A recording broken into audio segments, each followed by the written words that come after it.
Welcome to the Not in the Job Description podcast. I'm Scott McLaughlin. And I'm Chris Kiernan. No matter what type of job you've had, there were situations that happened to you during work that you couldn't wait to tell your friends about. We interview a variety of guests about some of their crazy stories from work, from entry-level food service industry jobs to doctors and attorneys. We will explore funny, gross, embarrassing, scary, and sometimes almost unbelievable stories that people have experienced while on the job. Keep in mind that our guests or the companies they work for may be masked in order to protect the innocent, or maybe even the guilty. On today's episode, Chris and I are going to discuss about embezzlement and people being fired. Hey, Chris. Hey, how's it going? I think it's kind of funny that we don't have a guest today because, oddly enough, nobody wanted to come on and tell us about how they got fired for embezzling. Exactly. Yeah. And quite frankly, you only know people so well. It wouldn't surprise me if we knew somebody who was into some nonsense at work. Oh, without a doubt. So, yeah, when you talk about embezzling at work, I try to think of personal experience, and the reality is, I think you too, Chris, have always been in some sort of financial industry for the most part. Correct. In your adult life anyway. Correct. And I can tell you that when I think about embezzlement, I've worked in banks for the most part, multiple banks. They've been swallowed up and merged and everything else. But the only thing I can think of is when I worked in the credit card business, gosh, this has probably been 15, 20 years ago. We had somebody one time who they found out that they were selling credit card numbers. Oh, boy. And what's interesting about it is, now I know companies I've worked for since then, you don't want to mess up, man, because they've got you lockstep. Every single thing you do is recorded and viewed and everything else. So it's a horrible time to be an embezzler, I think. Oh, yeah. Unless you're really white collar, So this person was selling account numbers to some organized crime people in the Wilmington, Delaware area, where every bank in the world has got something there. Well, come to find out, our internal security found out about it. They brought the person in on a Friday and said, look, we got you. You've looked at or touched all of these accounts, and all these accounts have one thing in common. They've all had fraud perpetrated on them. So the person finally said, do I need to get a lawyer? And they said, well, we'd like you to work with us. We want you to think about it. We want to get law enforcement involved, but we'd like you to work with us because we know you're not committing this fraud based on where it's being committed, but we need you to work with law enforcement and take the weekend to think about it. Sunday morning, they found that person dead. Oh, shit. Yeah. This person was found dead. They assumed he fell off of a bridge onto some train tracks. Now, he may have jumped, but they pretty much admitted that they didn't think somebody jumped. But this guy we found out it was for $50 an account. He was selling these account numbers. And, these fraudsters were using these cards to charge up $3,000, $5,000, $10,000 per account. Right. And this person was getting $50 account, and it even cost them their lives. I mean, how crazy is that? Yeah, that's my insane. only personal experience with knowing, kind of somebody. And it's not like I knew the person who was embezzling. Right. But I do think it's funny. When you talk about embezzlement, what would you think one of the largest embezzlement situations was? Yeah, that's a good question. With current technology, I could see maybe how people could reroute money from one account to another in the banking industry, or maybe through crypto. But yeah, if you're going back in history, but just people that have access to large sums of money, just walking right out the door with it, maybe. Yeah, I think we've seen that just recently with crypto, right? This person was taking people's money to invest and then pretty much sliding it right out the back door and buying properties with it. Right. I did some research online just about some of the largest embezzlements, and it was funny. We all know the name. It's Enron. Oh, yeah. Right. And when I saw Enron, $11 billion, I thought, well, gee, that $11 billion, that seems kind of light compared to, but that wasn't for the whole company. That was just for the founder and CEO. Oh, wow. He's the one who got busted for corporate abuse and accounting fraud. And they said it first hit national headlines in October of 2011. It was revealed that the seventh largest company in the world was involved in a serious corporate corruption and accounting fraud. The embezzlement scandal surrounding Enron included major political implications because the company's leaders were tied to the White House. It seems like this stuff just comes around and goes around, doesn't it? Yeah. The deregulation of the company allowed it to work largely without government oversight. Gosh, this seems like we're living the same world. Right. There was serious misrepresentation in earnings reports and a fake energy crisis and serious embezzlement of retirement funds by executives of the company.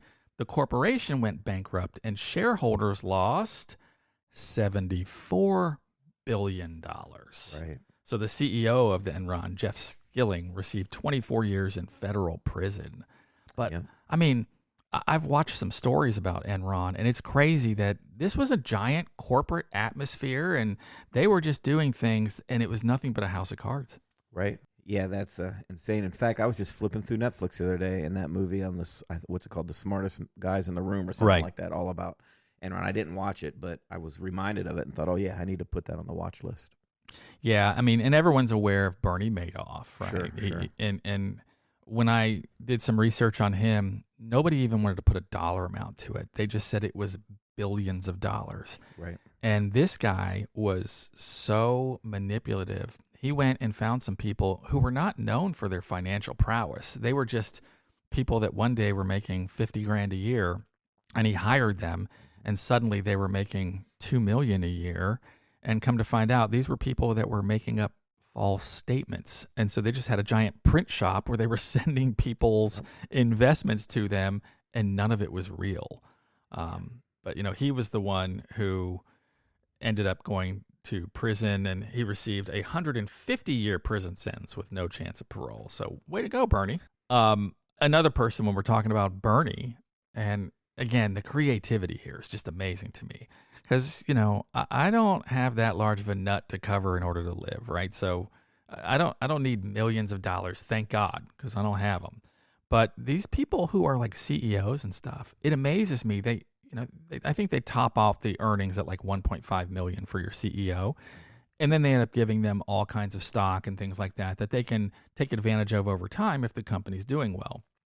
Well, this Peregrine Financial, $200 million.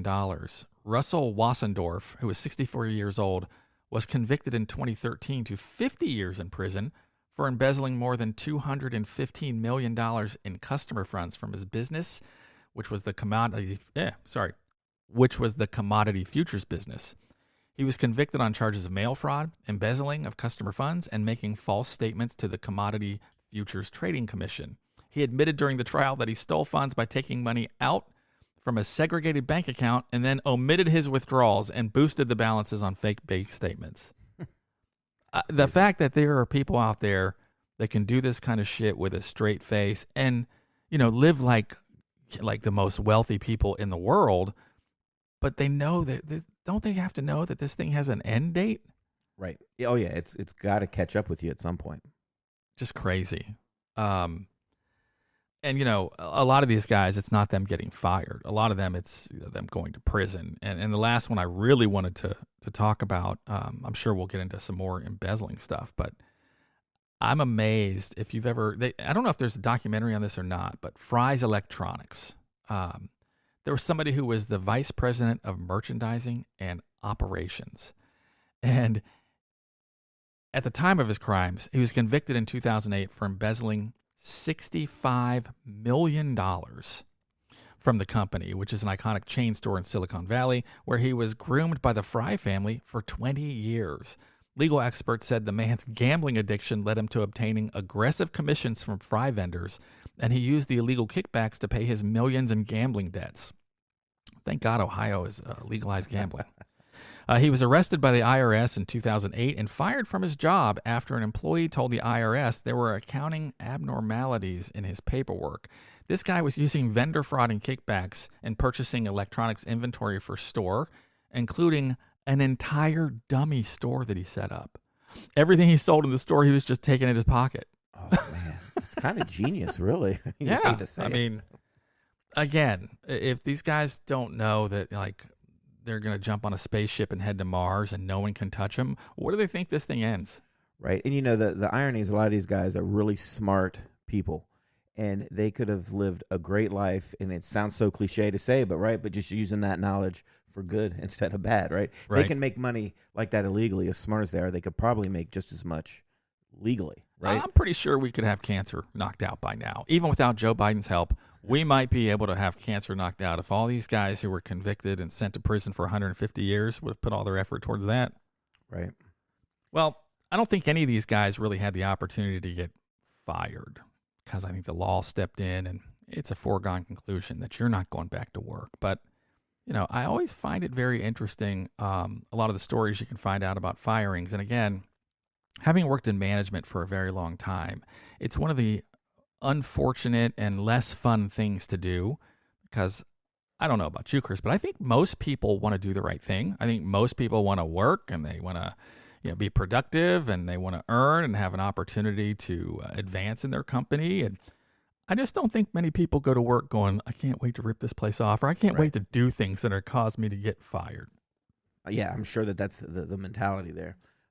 I will tell you that prior to working in banking, I worked for a large grocery chain, and I was in customer service in charge of the baggers and the cashiers, and we also balanced out all the money and stuff at night. So there was a lot of, opportunities to catch people either stealing money or a product or whatever. So kind of along the lines of your embezzlement, we would have on the occasion somebody that was like an office helper is what they were called, little sticky fingers, taking a little bit of money here and there. Nothing major, but they'd end up getting caught. But the one thing that I stands out that was always kind of funny to me is, this was a union job. So no matter what you did, it was really hard to get fired, right? Right. About the only way to get fired was either A, just not show up, or B, get caught stealing.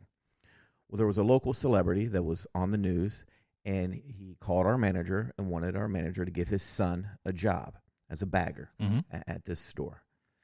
So first of all, this kid was, he just was a screw up, right? All the time. One time I'm looking for him because I need him to go outside and clear the lot. I'm looking for this kid for an hour and a half. I finally track him down, and he goes, oh, yeah, sorry, man.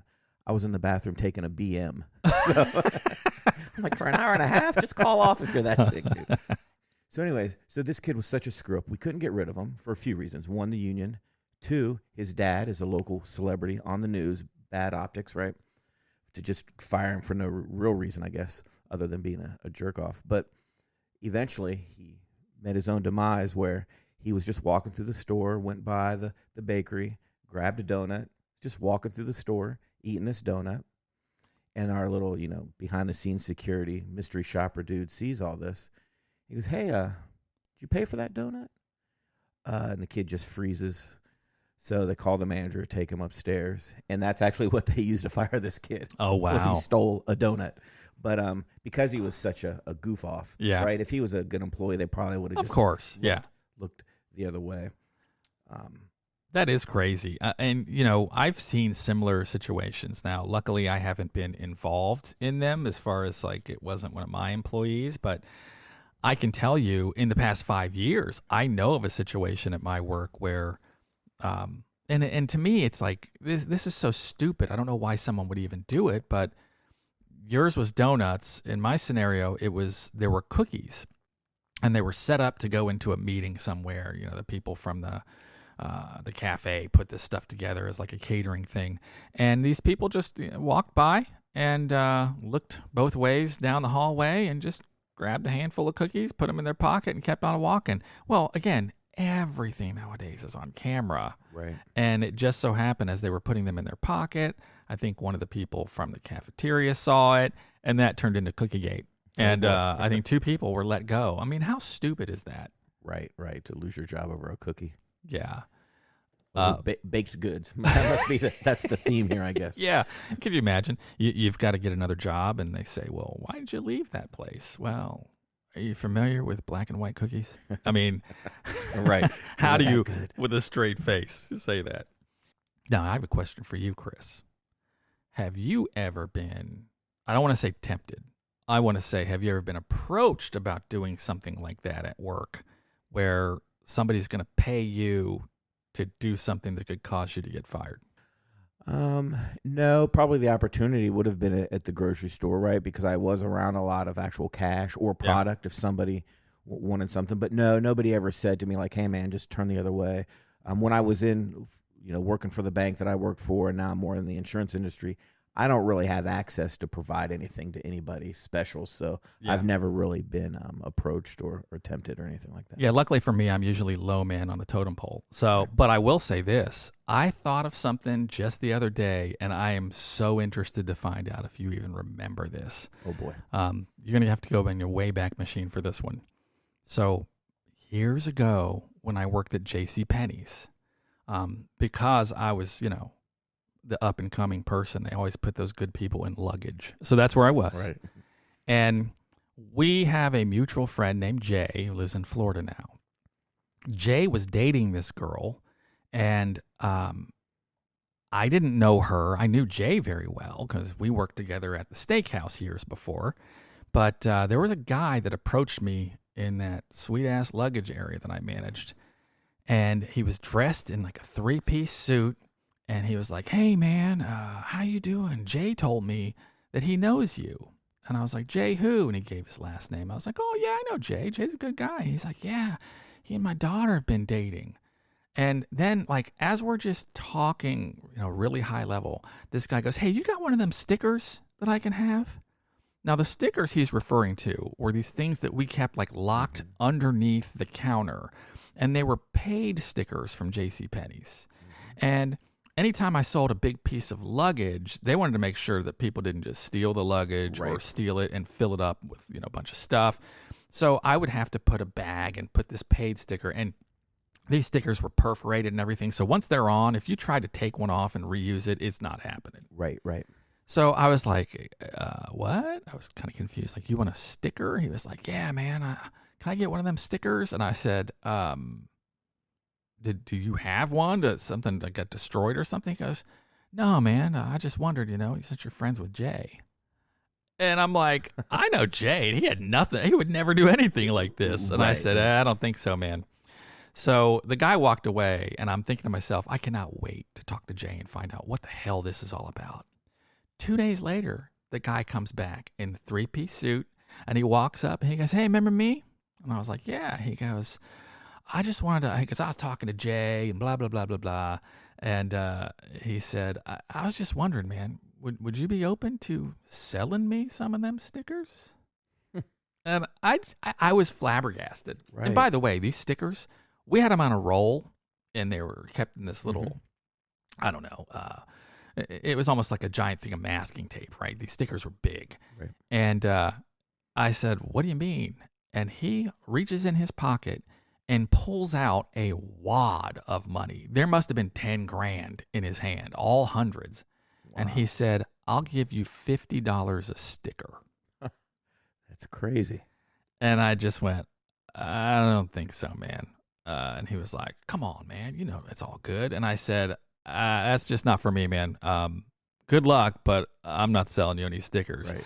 And then all of a sudden, he wasn't a nice guy. He was just like, "F you," and he turned around on his heel and took off. And I don't even know if I ever talked to Jay about it, because Jay and I weren't tight. We just knew each other. Right. But, I mean, that was the craziest scenario. This dude offered me $50 per sticker. And, these stickers on a roll, I'll bet you there was 200 in the roll. Right. And he was willing to buy the whole thing. And listen, this was what, 1990 money? So that's like a couple $100 a sticker today, right? And trust me, the car that I was driving at the time might have been worth $400. So that'd have been a hell of an upgrade. But that damn conscience keeps getting to me. You should have just put 10 stickers on that car. It would have been worth 500. No joke. I now that you are telling that story, this wasn't quite the same level, but in a sense it was. At the grocery store, we had a Ticketmaster outlet, and every Saturday morning a new big concert would be coming out, and would there be lines out the door for people. Tickets go on sale at 10 o'clock. Well, the thing was, this is before the current technology, right? Now you just go to StubHub or whatever, Right. you get your tickets. You're talking about waiting in line days. Right. And scalping back then was pretty much illegal. It happened, but it was a little bit more covert than it is now, right? So we would see the same people first in line all the time because they were working for these scalping agencies trying to get the best tickets. And so sometimes on a big announcement, Ticketmaster would say to us, "You have to do a lottery to see who's going to be first in line to buy the ticket." Right, I remember that. So, we would start passing out these lottery tickets, and then you draw the number, and whoever that number was first, and you lined up chronologically after. So I was approached by one of these ticket scalper guys because they hated this lottery system because it kept them from being first in line. And they would, try to pull me aside like, hey, I'll give you some money if you can pull my number first. So, obviously just like you, I'm like, nah, I can't do that. First of all, everybody knows who you are because you're here every Saturday. That would look a little too obvious. So, yeah, no, we're not going to make that happen. But I mean, can you imagine how much of that shit happened with, Ticketmaster and back in the old days, the Buzzard's Nest records where they would sell all this concert tickets and shit. That had to be just a scalper's paradise to get a job at one of those places. Oh, sure. And just buy the first, 25 tickets and sell them at triple the amount. Speaking of tickets, at one of the jobs that I worked at an arena, we had a guy. We were trying to change over the arena for whatever event they were having next. And there was one night he just goes missing. We can't find this guy. So we wait around. We're continuing work because we can't just stop because this thing needs to be done before tomorrow. A couple hours later, we go for lunch and one of our guys' cars got stolen. Oh, no. And with the way the arena was set up that day, the gate was open, so the gate wasn't deterring anybody from leaving the parking lot. And we are looking for this car. This other dude can't be found. And then we wait a couple more hours after we've talked to police, after we've assumed that it's this guy because we saw him on cameras. He comes back with the car and he's sideswiped it all to hell. We were surprised there wasn't blood on it. He could have committed manslaughter in that car because he was so high off his rocker. We found him in a bathroom, almost passed out. It was so absolutely crazy. That's the first time I've ever watched somebody get fired in front of me. Oh yeah. Yeah. That's funny. Well, when it comes to firings and the opportunity to steal money and things like that, the last firing story, well, at least around it is embezzlement, but I thought this was hilarious. Here's the hypothetical for you, Chris. Everyone has a price, right? Mm-hmm. And if I said to you, you could steal $100 million and do 1 day in jail, would you consider that? Yes, I would consider that. Yeah. If I said you could steal $50 million, not have to pay it all back, and have to do 1 year in jail.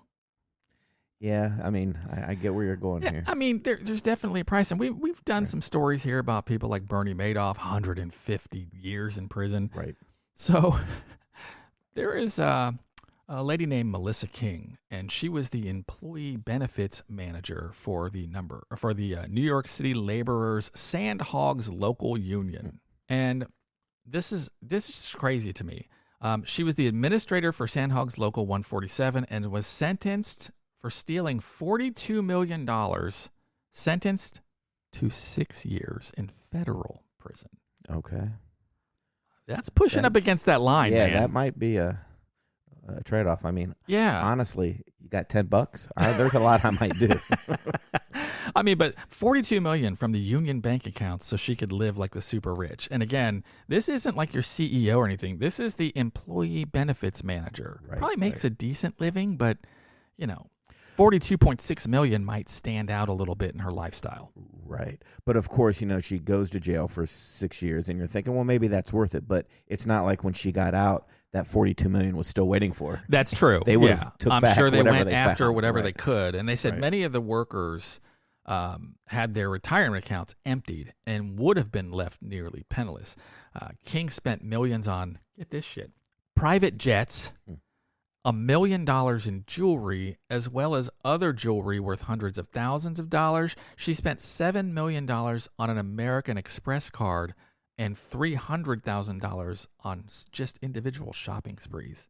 Yeah, so, right. And what was she making a year salary? In 70,000, New York, 80,000 she's probably maybe? making 150 grand, and she had her own private jet. Right, but nobody looked at her like, Yeah. what are we doing here? Hey, it's in the middle of winter. How come you always have a tan? Yeah, why didn't anybody figure that out when she's flying off to, some exotic place every weekend in her private jet?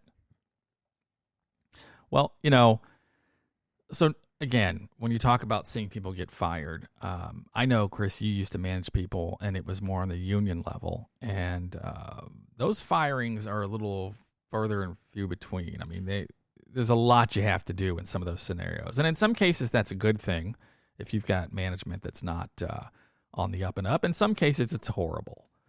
Yeah, so definitely when it's a union job situation, it is definitely a lot harder to fire somebody. There's a few automatics, stealing, maybe attendance, but of course with attendance, everything has to be well documented. Right. So that actually helped me when I went on to my next career after I left the grocery store and I got the job at the bank. Ultimately, I did work my way up to a supervisory position for a while there, and once I got promoted to a supervisor, I had to hire a new person relatively quickly in my supervisory career, and I was a little nervous doing the interviews and kind of being in charge for the first time, and I thought I hired just the perfect person. I got sign off from my boss. She did the second interview and was okay with it, so it's not like I just was out on a limb by myself. Right. It was a collaborative effort there. But so we get this person hired, and she's horrible, doesn't do anything. Like, give her tasks. This is way after the training, and she was an internal hire, so she was already familiar with things. It's not like she was off the street. You give her tasks, nothing would get done. Other people were kind of picking up her slack. So again, it's not union, so we have a little bit more leeway. Right. But my boss was like, well, we better just, we can't just pull the trigger here. Yeah. We got to document it just for covering ourselves. HR is going to want this. So fortunately, I had been kind of documenting things anyways, just because it was kind of a skill I picked up trying to get rid of union people, right? So I kind of presented then to her. It's like, well, here's what I have so far. She's like, oh, this is good. I didn't realize that you already started. So fast forward a few months, get more evidence and, documentation just of her slacking off, not doing the job. And we let her go there. But it just always stuck with me, right? Like I finally get a real supervisory position. I hire my first person who ends up being my first fire. So it was maybe a failure, but it was a learning experience nonetheless. Well, that's true. And I've been very fortunate. The places that I have worked, especially where I am now, very employee focused, to the point where maybe my bar is a little bit lower as far as where I would actually say we should take action on this person. But for the most part, the HR people are very professional. And it's not even, their stance isn't even just like, hey, we're looking out for the company in case something comes back on us. It's about, what is the real scenario here? Is this somebody who's having a temporary issue or something going on? Or is there something bigger here and they don't share the same type of values that we want to keep them here because they're lying, cheating, stealing, or whatever? But I'd have to say one of my favorite topics, only because they're when people dig themselves in a hole so bad because they're in a bad spot, but then the lie just starts to take over. I've seen it so many times throughout my career with bereavement pay. Okay. So, it's horrible as a manager too, because you want your people to be happy. You want them to be happy at work and to feel challenged and do well. But every now and then you'll find people, or it's not the job for them, or, they're good people, but they're so deep in a job they hate, they just start to erode with some of the way they do things. And then sometimes that turns into attendance issues. And then eventually those attendance issues turn into bereavement issues. And, I'm the kind of person and I'm the kind of manager where I'm not looking for bad things you do. That's got to be a horrible, for people who are out looking, let's see if we can catch just someone trying to doing catch this. you. Yeah, Right. that to me is the biggest waste of time. I've seen people try it. It usually doesn't work out very well as a manager. So I'm actually exactly the opposite. I'm looking for people doing things really well and reinforcing that behavior. But man, I have had so many stories where I'm not looking for it, but these bereavement issues come up, and it's kind of funny after the fact. You get pissed off because people are just straight up lying to you. But I had a scenario one time where there was a guy at work. This was years and years and years ago. And he said, that some family member had died. So of course I'm like, oh, that's horrible. I'm sorry to hear that. Well, it just so happened this guy also it was like March, and he had used all of his paid time off for the entire year, and he never showed up to work. And so I'm like, oh, that's horrible, man. But something that we would do just as a matter of course is we would say, just so we protect everybody here, so no one's questioning this, would you please just after the funeral bring in the funeral thing so I can just put it in your file, right? So this guy didn't bring it in. He didn't bring it in. And I finally told his manager, like, just ask him, I don't care what it is. I just want something. So he finally brings something in. And this was hilarious. He brings in this piece of paper. It's like 8.5 by 11, but it's folded in half and it looks like a program. And I look at the address of the funeral home and I'm like, that's 2 blocks from my house. And I don't know of any funeral home that's 2 blocks from my house. On the way home that day, I drove by and I saw that it's just this residential house. Well, I end up like thinking, what is this guy doing? I looked at the house again, and then I saw a kid with a big wheel coming out of the garage. I'm like, oh, this is just bullshit. This guy, he's got me pissed off because I even diverted from my house going home. So I found out that house used to be a funeral home like 52 years prior. And maybe this guy just looked for funeral home addresses and he put it on there. And so when I finally, had to confront him about like, hey man, can you explain this to me? I said, this house is just a residential house. There's people that live, there's kids that live there. And he just looked me in the eye, stood up, walked out. We never saw him again. Oh, wow. So it wasn't like it was a firing. It was just, okay, Right. you got me. And he walked away. And this is probably another episode, but let's talk about the people that move into a house that used to be a funeral home. I'm not sure I can do that. No. I mean, we talked to Dave, who was here, and I asked him, if there was somebody that died in the house, do you have to let people know? And he's like, not in Ohio. Right. Okay, well, that put a question for the realtor for me. I know you don't have to say this, but how many people were murdered in this house? So, yeah, I remember we had that scenario where the funeral home was actually just a residential house. One of my favorite ones, because somebody came to me, and we had a weird spat of this at work. People that would fake funeral programs. One of them had a picture of a dude, which I thought, this is tragic because the guy looked like he was 28 years old on this picture, but he was doing a beer bong on the funeral thing. And I thought, well, it's possible this dude was just wild as hell.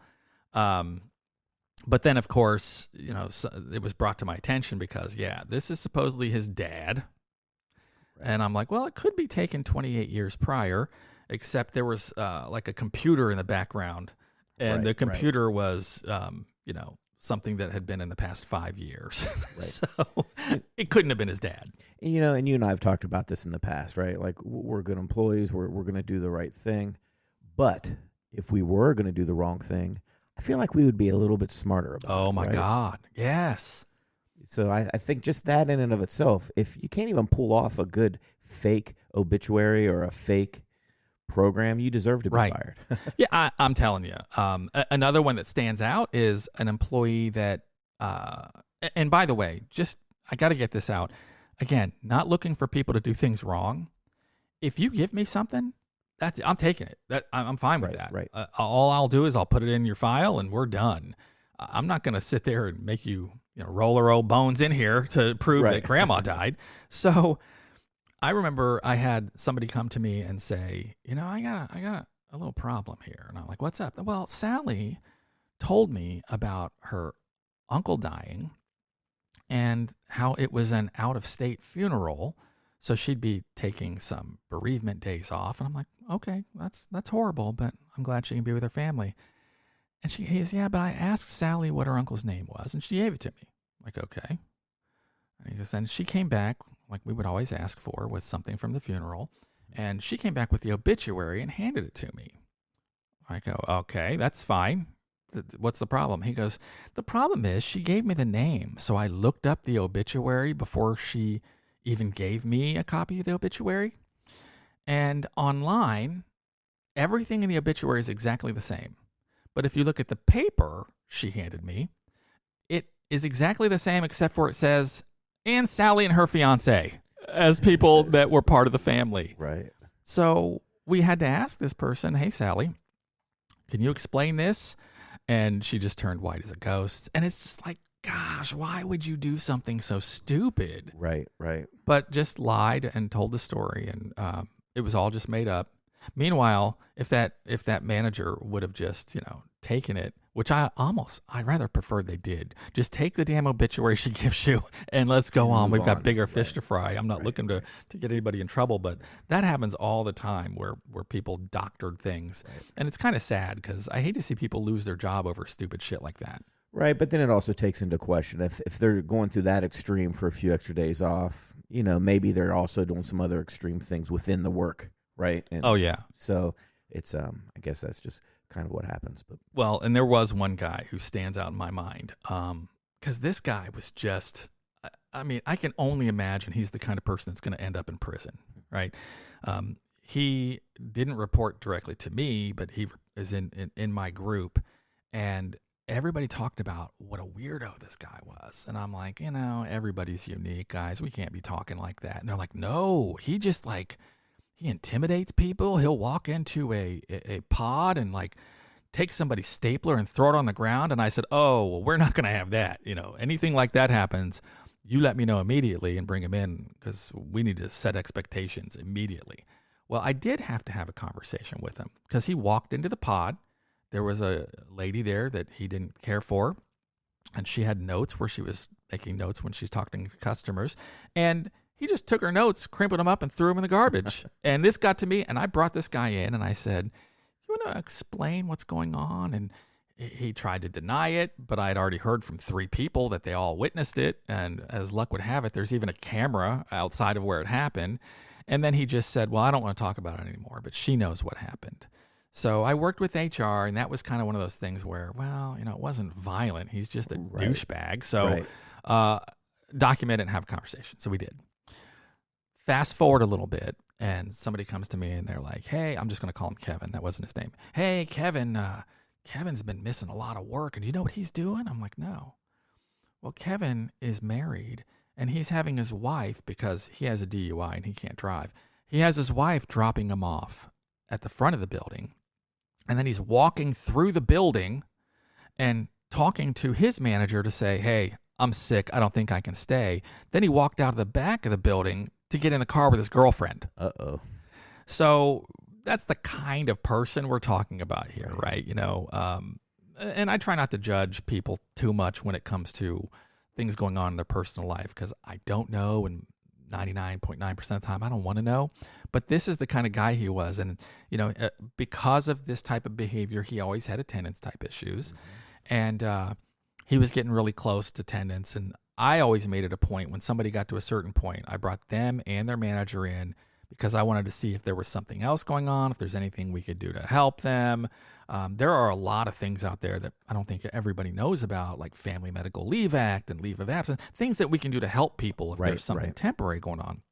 So this guy comes in after we talked to him, and he said, hey, man, my grandpa's in the hospital, and he's really sick, and we're just scared to death that this is going to be the end. And then he starts crying.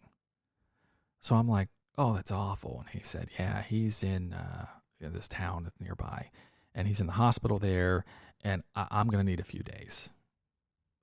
Okay, well, if that's what you have to do, I'm like, we can't, you're out of all your time off. We can't pay you for him, but I'll excuse you. By all means, if you need to be with your family, go be with your family. So every couple of days, he's checking in. After 10 days where he doesn't come back, I have to preface this first and say, I asked him his grandpa's name on day 1. Right. So he gives me the name. And so I wrote the name down in my notes. Well, 10 or so days goes by, and he finally calls his manager and says, my grandpa died. Family's devastated. I'm going to take some bereavement pay now. So he comes back, after 5 days of payment for bereavement day. And his boss, who reported to me, was just very open and said, look, man, I don't want anybody to think that you were playing games or anything. So do you have the obituary thing? Oh, yeah, I'll have to bring it. Well, we did this game for about 2 weeks. Mm-hmm. And then I finally pulled him in and I go, it's starting to seem like something's not right here. And he's like, what do you mean?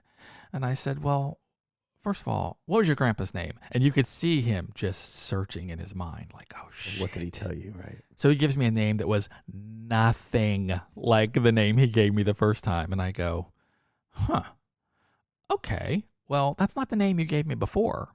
And he goes, well, he went by different things. I said, he went by a different last name? So then he just started being quiet, and it was the funniest thing ever. You ever watch those cop shows where they interrogate people and you just say to yourself, get a lawyer. Don't say anything. Yes, What the hell are you doing? Right. This guy must have watched a lot of those shows because at a certain point he just said, I don't feel like talking about this anymore. All right. And he refused to talk. And because he refused to talk, we essentially just let him come back and do his thing. And he ended up walking himself out the door eventually. But that was not the catalyst Right. that got him in trouble because he's like, oh, it's just a very painful thing. I don't want to talk about it. And we kind of let him get away with it. Right. So while we didn't fire that guy, I can tell you that in researching this, and here's the thing, I hate firing people. It to me is the worst thing for a multitude of reasons. Number one, it makes it better when the person doesn't care. Like they were just so abusive, they didn't do anything. Right. And at that point, it's really just ripping the Band-Aid off. You don't want to be here. We don't want you here. Let's call it a day. But there are people that are known to get fired on day one at work. And I looked at some of these things, and there are some pretty funny stories about people getting fired. There was one guy who was hired as a quality control inspector after a lot of vetting, and the job site was an aluminum extrusions factory. So there's a lot of hot, sharp, and heavy things that could crush your hands and slice you up, not to mention all the moving parts that were in this factory. So this guy shows up on his first day of the job reeking of beer. And he said, I was just celebrating my new job with my friends before work. And then he refused to do the booze blow test at the nearby hospital. So his paperwork was completed, and he was fired 90 minutes afterwards by HR. Wow, that's impressive. Yeah. I like the fact that he was celebrating his new job before, right? Wouldn't you celebrate when you got off work with your friends? Look, this guy's a partier. Don't judge him. And this cracks me up, too, because I've been around long enough that I've been in the workforce before the internet and post-internet. And there were many stories out there about people getting termed for watching porn at their desk. Right. Like, could you imagine? I mean, I maybe could imagine. No, but you never got caught. That's my point. True. Watching porn at their desk. And this person said, and this is good for us because, having the steakhouse background. Many years ago, we hired a line cook that had a decent amount of experience. He started on steak night. The first steak was undercooked. Refire, undercooked. On his third try, undercooked. Fourth try, the cow was still mooing when it came off the grill. The front house manager goes to the head chef and tells him to kick the cook off the line, so he does. His new job was to replace me on the sauté station. The first order he got there was for a side of asparagus, so he put the asparagus into the hot pan and added enough oil to deep fry them. He turned on the stove, oil escaped, and it hit the flame and started a fire. He went to grab water, and if not for my head chef stealing the cup of water from him, it might have been an even bigger fire. Just like that, gone. It turned out all of his previous jobs were real places, but his supervisors were actually just his friends who lied and said they worked there. Total time of employment? 3 hours. Hey, man, fake it till you make it, right? Yeah, that puts a new spin on fake it till you make it. I will tell you this. Through some research that I kind of did before our episode here, I did read this blog on workstream.com that said 78% of candidates lie during the hiring process. So there you go. I'm sure he overstated his cooking prowess. Yeah, and, I get it. There's all kinds of management buzz speak and stuff like that, and people put stuff in their resume that maybe they weren't 100% involved in, but lying in the interview, that's just weird to me. Right. And I just thought this was hilarious, too. A new employee showed up to work on her first, this was all BuzzFeed, by the way. New employee shows up to work early on her first day to eat. We worked at a sub restaurant, and she came in with a competitor's sub and started eating in the lobby while in uniform. The boss nicely asked her to eat in the back so customers wouldn't see it. And she started screaming and throwing a fit, so the boss told her to leave and not come back. He said, I'm not sure you can really say she was fired because she never even got a chance to clock in. Right. But yeah, That's awesome. you don't work at Wendy's and go to McDonald's drive-through and bring the stuff in front of the house and start eating it. That's rude. Right. That's rude. So Chris, when you get fired from jobs, how's it go? I just take it like a champ usually. You get used to it after a while. Yeah, so, right. It's just yeah, old you hat. just shake hands. Yep. I was like, oh, I've been waiting for this. What took you guys so long? That's usually what I say. Hey, what are you guys getting me for? I need to know. I will say I've never been fired, but I told this story way back at the beginning of our podcast series here from working at the steakhouse, but came awfully close one time, and it was almost to my own. I almost fired myself, basically. Me and a guy got we basically were stealing our lunch. We went through the line, but never paid for it. The cashier kind of waved us away, so for the price of a hamburger and French fries. That was a professional courtesy as young kids working. That's just part of their shrinkage, I'm sure. Right. So the manager calls me and my buddy in, and he's like, hey, man, I need your help with something. I got a real dilemma here. I have a couple of my best employees, and I caught him stealing, and I'm not real sure what to do. Now, us being dumbasses, we should have realized because we literally just did this an hour before, right? But we were just so feeling good about ourselves that he wanted our opinion, right? So we were like, oh, if he was stealing, you got to fire him. You can't play with that kind of stuff. And he was just like, yeah, well, guess what? It was you two. So I'm not going to fire you, but I think we can use this. So this was the sign of a good manager, right? Oh, right. Yeah. He easily could have fired us, but we were decent workers. I like to think we were anyways. So for the price of a hamburger, we got to keep our job, and he got to keep some workers. But I actually did learn from that, Then I just would never go in front of that register where he could see me through the. That was a hamburger price lesson. Right. And you learned how to I'd skirt just be that. a little sneakier, right? But. Well, speaking of learning, this is about the time of the episode where I asked Chris, what did we learn today? Yeah, I learned that for about $42 million, I would consider doing 6 years of federal time. That's so funny because I was actually going to say what I learned today is Chris has a price. I just got to figure out what it is. Well, we'll keep working on it. I'm Scott McLaughlin. I'm Chris Kieran. Saying we'll see you at work. Thank you for listening to the Not in the Job Description podcast. If you have a story you'd like to share, or if you'd like to be a guest on our podcast, please let us know by sending us an email with a brief description of your story to stories@notinthejob.com.